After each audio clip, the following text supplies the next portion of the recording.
കേരളത്തിൽ ഒരു പഞ്ചായത്ത് കേന്ദ്രീകരിച്ചു പരസ്യമായിട്ടുള്ള വോട്ട് കച്ചവടം നടന്നു എന്ന് ഒരു കോൺഗ്രസ് അംഗം വന്ന് മാധ്യമങ്ങൾക്ക് മുന്നിൽ പറഞ്ഞിട്ട് വിവാദമല്ല. വയനാട് പുൽപ്പള്ളിയിലെ ഗ്രാമപഞ്ചായത്ത് അംഗമായിട്ടുള്ള കരുണാകരൻ, അദ്ദേഹത്തിൻ്റെ ഒരു സ്റ്റേറ്റ്മെൻറ്റാണ്. നിലവിലെ കോൺഗ്രസ് അംഗമാണ്.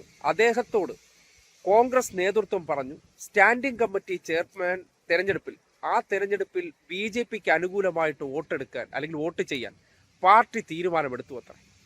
അങ്ങനെ ഒരു വിവരത്തിന്റെ അടിസ്ഥാനത്തിൽ വോട്ട് ചെയ്ത് കൂട്ടുകച്ചവടം നടത്തിയതിന്റെ വിവരത്തെക്കുറിച്ച് ഒരു കോൺഗ്രസ് അംഗം പറഞ്ഞിട്ട് കേരളത്തിൽ വാർത്തയല്ലെങ്കിൽ നമ്മുടെ നാട്ടിൽ നടക്കുന്ന മാധ്യമ കോൺഗ്രസ് BJP സുഡാപ്പി ലീഗ് കൂട്ടുകച്ചവടത്തെക്കുറിച്ച് ഈ നാട് ഞെട്ടലോടെ മനസ്സിലാക്കാനും ഇടതുപക്ഷത്തിന്റെ പ്രവർത്തകർ കൂടുതൽ ജാഗ്രതയോടുകൂടി പ്രവർത്തിക്കേണ്ട സന്ദർഭമാണെന്ന് പറയേണ്ടി വരികയാണ്.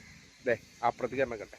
പുൽപ്പള്ളി ഗ്രാമപഞ്ചായത്തിൽ നടന്ന സ്റ്റാൻഡിംഗ് കമ്മിറ്റി അംഗങ്ങളുടെ തെരഞ്ഞെടുപ്പുമായി ബന്ധപ്പെട്ട് നമ്മളെ പാർട്ടി നിർദ്ദേശം അനുസരിച്ച് BJPക്കാർ അടക്കം കൂട്ടുനിന്നിട്ടാണ് നമ്മൾ ഇപ്രാവശ്യം ഈ പറയുന്ന 3 അംഗങ്ങളെ തെരഞ്ഞെടുത്തിരിക്കുന്നത്.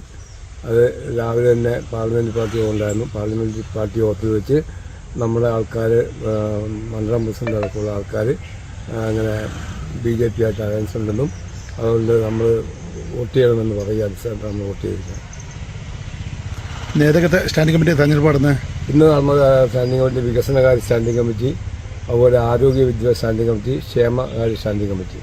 ക്ഷേമകാര്യ സ്റ്റാൻഡിംഗ് കമ്മിറ്റിയിൽ നമ്മളെ BJPയുടെ പ്രതിനിധി തിരഞ്ഞെടുക്കുകയും മറ്റേ വികസനകാര്യത്തിൽ കോൺഗ്രസിൻ്റെ സാരി തിരഞ്ഞെടുക്കുകയും അതുപോലെ വിദ്യാഭ്യാസ ആരോഗ്യ സ്റ്റാൻഡിംഗ് കമ്മിറ്റിയിൽ കോൺഗ്രസിൻ്റെ അംഗത്തെ തിരഞ്ഞെടുക്കുകയും ചെയ്തു. പാർട്ടി നിർദ്ദേശമനുസരിച്ചാണല്ലേ? പാർട്ടി നിർദ്ദേശം. ഇത് ഒരു CPM വാർഡ് അംഗമാണെന്ന് വിചാരിക്കുക. ഇങ്ങനെ BJPക്ക് അനുകൂലമായി വോട്ട് ചെയ്ത കാര്യത്തെക്കുറിച്ച് പറയുകയാണെങ്കിൽ ഇന്ന് കേരളത്തിലെ അവസ്ഥ എന്തായാലും കോൺഗ്രസ്സുകാർക്ക് ഇതൊക്കെ ചെയ്യാമെന്നേ. കോൺഗ്രസ്സുകാർ BJPക്ക് വോട്ട് ചെയ്യണം, തിരിച്ച് ചെയ്യണം, ക്രോസ് വോട്ട് ചെയ്യണം.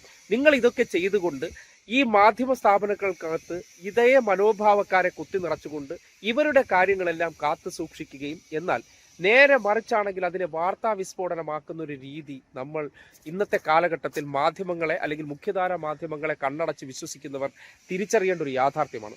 എങ്ങനെയും ഇടതുപക്ഷം തകരുക, മറ്റവർ പരസ്പരം ഒത്തുനിൽക്കുന്നത് അത് സർവ്വസാധാരണമല്ല. അതിലെന്താണ് ഒരു വാർത്ത എന്നുള്ള നിലയ്ക്ക് അവർ പരസ്യമായിട്ടും BJPക്ക് എതിരാണെന്ന് ഇവർ വാർത്ത കൊടുത്ത് അങ്ങനെ ഒരു ആഖ്യാനം സൃഷ്ടിക്കുക,